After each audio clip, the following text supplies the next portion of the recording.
Hey friends, welcome back to my channel, Beautiful Minutia. If you're new here, my name is Tiffany, and today I'm doing the Quick to Judge tag. So I think I first saw this tag by David Wiley, but not that long after, I also saw Becca from Hicks Picks Books do this tag too. So I'll link both of them plus the original creator of this tag down in the comments below, so that way you can check them out. So basically the premise of the Quick to Judge book tag is you take a stack of books, anywhere from 5 to 10 books, you read the first paragraph of each book, and then you rank them, and whichever book is the highest ranked is the one that ends up on your TBR. I'm trying to figure out the last few spaces I need to round out my summer book bingo board. And if you're new here and you haven't seen that, I will link my original video where I go over it and the Instagram post down below, because I am doing a giveaway associated with this bingo as well. So if you get bingos, you get entered into the giveaway. So I'll link that so you can check it out. It is for the whole summer, so it's through the month of August. So if you're just now starting out, it's not too late for you to get a bingo. Anyways, one of the squares on my summer book bingo is a book that you've owned for over a year.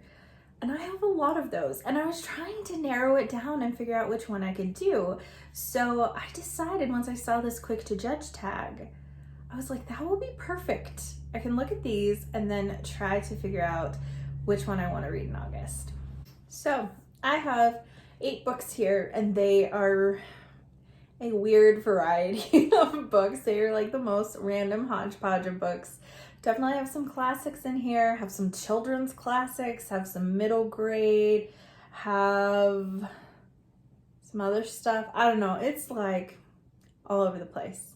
So I guess we'll just start at the top and work my way down. But the books I have here are Old Yeller, National Velvet, The Iliad, Lord of the Flies, The Tiger Rising, Julie of the Wolves, Camilla, and Treasure Island. So the first book on the stack is Old Yeller. You'll have to excuse my beat up copy. I got this like for free a while ago, and I've never read Old Yeller, but I saw the old Disney movie growing up and enjoyed it. Obviously there were aspects of it that I didn't enjoy. But anyways, I had no idea it was even based on a book until I found this book, and so I still haven't gotten around to reading it, and I've probably had it for at least 3 years. Okay, first paragraph. We called him Old Yeller. The name had a sort of double meaning. One part meant that his short hair was a dingy yellow, a color we called yeller in those days. The other meant that when he opened his head, the sound he let out came closer to being a yell than a bark. It's kind of a cute beginning.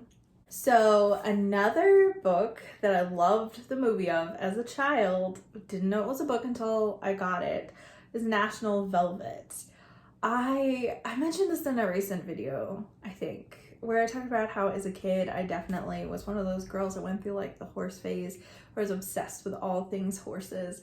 And so I loved National Velvet. I loved that movie. I haven't actually seen it as an adult. I'm wondering, maybe it would be a fun one to watch with my daughter, since she's at the age that I particularly loved it. But anyways, I'll read a chapter about this. It is about a girl who, I don't know if I can't remember if she breaks the horse herself, but she like loves this horse and ends up like jockeying on him towards the end, I think. But hopefully that's not a spoiler. I don't know. It's been a long time since I saw the movie. Unearthly humps of land curved into the darkening sky like the backs of browsing pigs, like the rumps of elephants. At night when the stars rose over them, they looked like a starlit herd of divine pigs. The villagers called them hullocks. Okay, I like the description in that. I might like Old Yeller just a little bit better because I just liked the opening paragraph. Thought it was funny. So next I have the Iliad, which is like very much like one of these things is not like the other book on the stack. Probably the most like random book on here. But this is a book that's on my classics TBR for 2021, and I haven't gotten to it yet. And it kind of feels like a good time to read it because it's kind of, I don't know. I don't know exactly what time of year it takes place, but it feels summery to me in the sense that it's definitely like a journey. So, yes, I haven't read this. It may be too much and too tough for me to read in August because I have a lot of buddy reads that are going to cause me to use my brain. Basically, they're not going to be just like fun, easy, can check out while I'm reading them kind of things. I'll talk more about that in my TBR video when that comes out. But so this may be too much for me in August. I'm not sure. We'll read the first chapter and find out. Also, how pretty is this book without the dust jacket? I have this same edition of Dante's Inferno too. Sing, goddess, the wrath of Achilles Peleus' son, the ruinous wrath that brought on the Achaeans woes innumerable, and hurled down into Hades many strong souls of heroes, and gave their bodies to be a prey to dogs and all winged fowls. And so the counsel of Zeus wrought out its accomplishment from the day when first strife parted from Atreides, the king of men, and noble Achilles. I actually really like that. It sounds very dramatic. I like it. Set in the stage. I actually like that better than Old Yeller. Okay, next is Lord of the Flies. I know most people read this book in high school. I did not. Probably partly because I was homeschooled. And as a result of that, I was kind of able to pick myself what I wanted to read because I have loved classics ever since I was a kid. So a lot of what I read in high school were classics. So my mom actually didn't assign any books to me. But if she had, she hates this book, so she might not have assigned it to me. The boy with fair hair lowered himself down the last few feet of rock and began to pick his way toward the lagoon. Though he had taken off his school sweater and trailed it now from one hand, his gray shirt stuck to him and his hair was plastered to his forehead. All round him, the long scar smashed into the jungle was a bath of heat. He was clambering heavily among the creepers and broken trunks when a bird, a vision of red and yellow, flashed upwards with a witch-like cry, and this cry was echoed by another.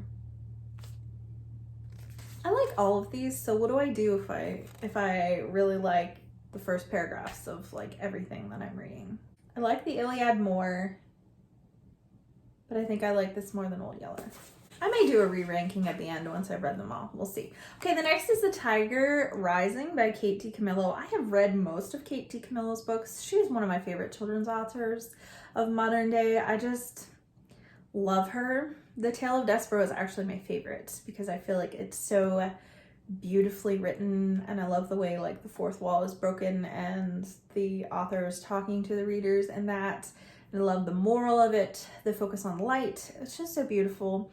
And a lot of her books, she tackles kind of tough things, especially in her, I can't remember what it's called. I think it's called like the Desperados trilogy or something that has Raimi Nightingale, Louisiana's Way Home, and I can't remember what the last one was. But all those tackle really tough issues, and so does like Because of Winn-Dixie, but they all end with like so much hope. And that is something that I really love about her. She's not afraid to delve into difficult topics, but the book always ends on a note of hope, even if things aren't resolved. She does a really good job of showing the messiness of life, but that is never hopeless. So it's something I really like about her. This is one of her earlier books, I believe, and I know nothing about it, but I picked it up at a thrift store probably like 4 or 5 years ago. I just have never gotten around to reading it, so. It says on the back, walking through the misty Florida woods one morning, young Rob Horton discovers a large and very real tiger in a cage. On the same extraordinary day, he meets Sistine Bailey and begins to understand that some things, like memories and heartache and tigers, can't be locked up forever. It's a good premise. I like it. Okay. That morning, after he discovered the tiger, Rob went and stood under the Kentucky Star Motel sign and waited for the school bus, just like it was any other day. The Kentucky Star sign was composed of a yellow neon star that rose and fell over a piece of blue neon in the shape of the state of Kentucky. Rob liked the sign. He harbored a dim but abiding notion that it would bring him good luck. I don't know. That's not my favorite opening paragraph so far, for sure. The next one is Julie of the Wolves by Jean Craighead George. I have read some of Jean Craighead George's books, but I did not grow up reading them, even though they were around when I was a kid. The only one of hers that I have read is My Side of the Mountain, which is just a great like survival story kind of a book. And I think that Julie of the Wolves is similar in that way. Oh, this is interesting. Okay, it says, Miax rebels against a home situation she finds intolerable. She runs away towards San Francisco, toward her pen pal who calls her Julie. But soon Miax is lost in the Alaskan wilderness, without food, without even a compass. Slowly, she is accepted by a pack of Arctic wolves, and she comes to love them as though they were brothers.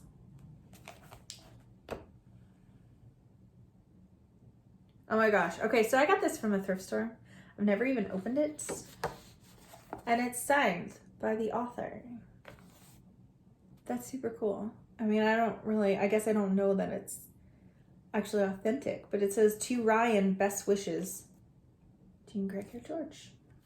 It's pretty cool. Miax pushed back the hood of her sealskin parka and looked at the Arctic sky. It was a yellow disk in a lime green sky, the colors of 6 o'clock in the evening and the time when the wolves awoke. Quietly, she put down her cooking pot and crept to the top of a dome-shaped frost heave, one of the many earth buckles that rise and fall in the crackling cold of the Arctic winter. Lying on her stomach, she looked across a vast lawn of grass and moss and focused her attention on the wolves she had come upon 2 sleeps ago. They were wagging their tails as they awoke and saw each other. Next book that I have here I got for free in like a stack at the library, and it's Camilla by Madeleine L'Engle. And I love Madeleine L'Engle. I love A Wrinkle in Time. I love Meet the Austins. But I've never even heard of this book. And I read the inside flap, and from what I can tell, it's about a girl, kind of like a coming of age story. She's 15. And I get the feeling like there's a little bit of like romance in there and just growing up in general. So I wouldn't say coming of age stories are necessarily like my favorite kind of story, but it's Madeleine L'Engle, and I've actually loved everything by her that I've ever read. So I did pick it up. I actually almost got rid of it before we moved because I was paring down my books as I was packing, and I'm like, I haven't read this still. I've had it for over a year. Like, will I read it? And I got rid of a few books that I decided I probably wouldn't read, but I couldn't bring myself to get rid of this one. So let's see what the first chapter says. I knew as soon as I got home on Wednesday that Jacques was there with my mother. I knew it when I walked into the entrance hall of the apartment and the doorman said, Good afternoon, Miss Camilla, and smiled at me with the eager and curious smile for which I had begun to look each time I came home. I walked across the hall, prayed that Jacques would go now that I was home, that he would go before my father came, and I was glad that I had come straight home after school instead of going for a walk with Louisa. Who's Jacques? I'm intrigued. Okay, and the last book I have here is Treasure Island, which I love. This copy so much. This is one of the Barnes & Noble collector edition copies. I got it last summer when Barnes & Noble was having like this amazing sale where their classic editions, select ones of them, were only like $5. And for those of you who are out there who are teachers or homeschool moms, you can get a teacher's discount at Barnes & Noble. You get 20% off. And if you shop on select weekends, you get 25% off. So I got this for even cheaper, which was just wonderful. It's got like the gold cover and gilded edges, and then the inside. I love the end papers too.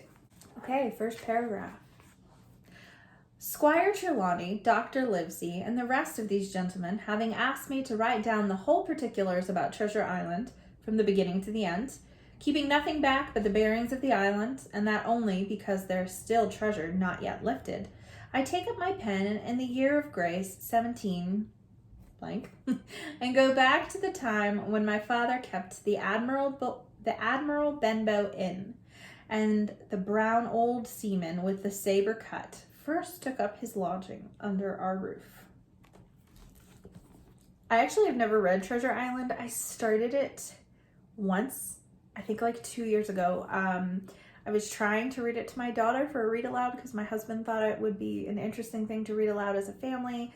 And I guess she was just too young. It just wasn't engaging her. And then I never continued to read further on my own. So I definitely like to read it at some point, and definitely has a nice like summery vibe to it. Now I need to rank these. And it's tough because there's only a couple of them that the first paragraph was kind of like kind of take it or leave it. The rest of them, I feel like the first paragraph was pretty good. So, okay, I decided that I'm going to do a countdown from 8 to 1, so you'll be in suspense. So book number 8, once I get to book number 1, it will be the one that I am putting on my August TBR. Book number 1 is The Tiger Rising by Kate DiCamillo. First paragraph just didn't grip me. I love the description of it though, and would definitely still want to read it at some point. Book number 7 is Julie of the Wolves. The first paragraph of this one just didn't really grip me either. Book number 6 is National Velvet. Didn't love the first paragraph, although the premise of it is so sweet and interesting to me that I do want to read it at some point. It almost feels like cheating, and I can't cheat because number 4 is Treasure Island. Like, I really want to read this book. Might still make it onto my August TBR for another prompt, but the truth is that the first paragraph was not very gripping to me at all. The only reason I want to keep reading is because I've read like the first chapter, and so I know it's very interesting and really fun. So okay, so we are down to the top 4, and all 4 of these are books that, like, the first paragraph of all of them piqued my interest in some way, and I really like them all. But number 4, I'm going to put Camilla by Madeleine L'Engle. I don't feel like this was necessarily like the most beautifully written first paragraph, but it piqued my interest. I was just like, who's Jacques? Now I want to know. So it was enough of something that made me want to continue reading. And book number 3 is Lord of the Flies. I thought the imagery in this first paragraph was beautiful, and I really loved it. Book number 2, I Am Saying Old Yeller. I know it was not like this like earth-shattering first paragraph, but I love books about animals, and so I just thought it was really sweet. And my number 1 first paragraph, The Iliad. So if I'm playing the rules correctly, that means that I have to add this to my TBR. And I'm a little hesitant because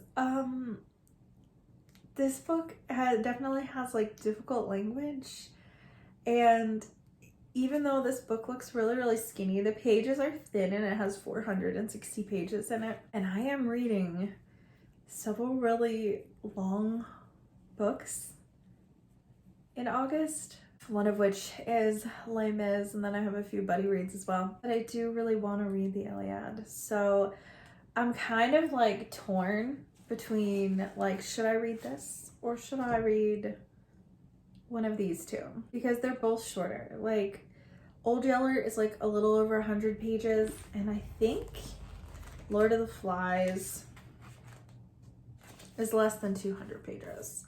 So they would be a lot easier to read than the Iliad. But is that cheating if I pick another book? But I'm still choosing them based on their first paragraphs.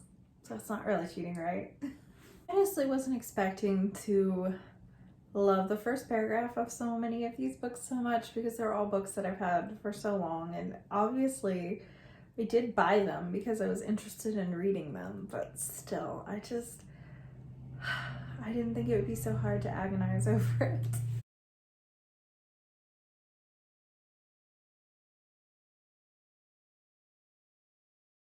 I sat here and I thought about it for a while, and I think I'm gonna try to read the Iliad. I'm hoping it won't be too much for me.